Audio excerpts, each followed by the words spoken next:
Pre svega, nama je čast što su studenti danas u Skupštini opštine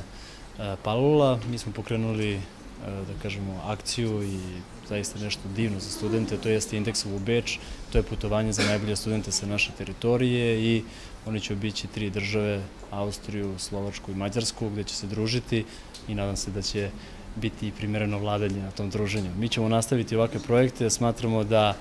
u svemu želimo da budemo dobri, da budemo među najboljima, pa tako i u broju najboljih studenta koji imamo na našoj teritoriji i onda ćemo gledati da i u ovoj i u sledećoj godini i u godinama koje dolaze postičemo ovakve akcije gde ćemo nagraditi najbolje među nama i gde ćemo stvarati sutra dobre kadrove kako u privatnom sektoru, tako i u državnom sektoru i ja očekujem da i kroz ova putovanja i kroz pre svega ovakve jedne divne akcije mi ćemo se i bolje upoznati i moćemo sutra tu mladost,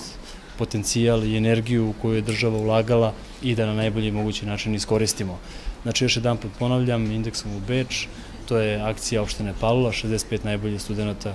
na teritoriji opštine Palilula imaće putovanje o trošku opštine, naravno, izdvojeno iz budžeta i mislim da su ovo stvari